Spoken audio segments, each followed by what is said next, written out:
বাংলাদেশ জামাত ইসলামী একটি নির্বাচনমুখী দল এবং গণতান্ত্রিক প্রক্রিয়ায় ক্ষমতা হস্তান্তরে বিশ্বাস করে জামাত। সুতরাং ক্ষমতা পরিবর্তনের একমাত্র মাধ্যম হচ্ছে নির্বাচন। স্বৈরাচারের পতনের পর অন্তর্বর্তীকালীন সরকার সাময়িক সময়ের জন্য ক্ষমতা গ্রহণ করেছে। এটা চিরস্থায়ী কোনো সরকার নয় এবং তারা জনগণের প্রত্যক্ষ ভোটে নির্বাচিত কোনো সরকার নয়।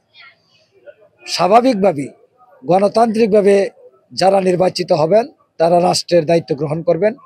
এই জন্যই নির্বাচনের উপর আমরা গুরুত্ব দিয়ে থাকি। আর জামাত ইসলামীর দাবি ছিল 16 এপ্রিল 2025 সালে আমিরে জামাত তিনি সর্বপ্রথম ফেব্রুয়ারি মাসে রোজার পূর্বে অর্থাৎ ঈদের আগে নির্বাচনের দাবি করেছিলেন। সেই দাবিকে সামনে রেখেই এই বর্তমান সরকার ফেব্রুয়ারি মাসের প্রথমার্ধে নির্বাচনের তারিখ ঘোষণা করেছেন। আগামী ডিসেম্বর মাসের প্রথমার্ধে বা প্রথম সপ্তাহে নির্বাচনের তারিখ ঘোষিত হতে যাচ্ছে, শিডিউল ঘোষিত হতে যাচ্ছে। আমরা এটাকে স্বাগত জানাই। জামাত ইসলামী সারা দেশব্যাপী নির্বাচনের প্রস্তুতি ইতিমধ্যেই ব্যাপকভাবে চালিয়ে যাচ্ছে। প্রস্তুতি সম্পন্ন করে ফেলেছে এটা বলা ঠিক হবে না, প্রস্তুতি আমাদের চালিয়ে যাচ্ছি। 300 আসনেই আমরা আমাদের সম্ভাব্য প্রার্থী নির্ধারণ করেছি। এই প্রার্থীগণ এলাকায় নিজ নিজ এলাকায় নির্বাচনী ক্যাম্পেইন করছেন, জনসমাবেশ করছেন এবং তারা জনগণের কাছে ভোট চাচ্ছেন। টানা তৃতীয়বার অর্জন করেছে দেশের সেরা সুপার ব্র্যান্ড স্বীকৃতি বসুন্ধরা টিস্যু।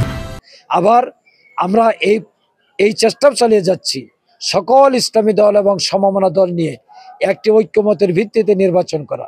এই লক্ষ্যে জামাত ইসলামী প্রয়োজনীয় সংখ্যক আসন আলোচনার জন্য আমরা আমাদের শরিক দলসমূহকে ছেড়ে দেওয়ার জন্য প্রস্তুত রয়েছি। এই ঘোষণা আমরা আগেই দিয়েছি।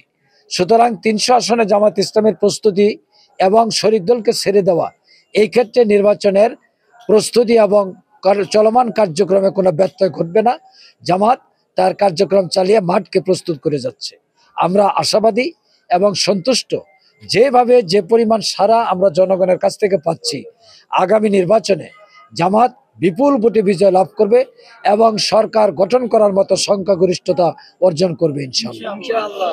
প্রথম প্রশ্ন হচ্ছে, দেখেন বাংলাদেশ থেকে আওয়ামী লীগের রাজনীতি, এটা রাজনীতি ছিল না, এটা ছিল প্রতিহিংসা চরিতার্থ করা, মানুষ হত্যা করা, গণতন্ত্র হরণ করা, ভোটাধিকার নষ্ট করা, মানবাধিকার লঙ্ঘন করা, জুডিশিয়ারিকে ব্যবহার করে প্রতিপক্ষকে শাস্তি প্রদানের মাধ্যমে নির্মূল করা, পুলিশ প্রশাসনকে ব্যবহার করে রাজনৈতিক প্রতিপক্ষকে গ্রেফতার করে রিমান্ডে নিয়ে নির্যাতন চালিয়ে তাদেরকে পঙ্গু করে দেওয়া।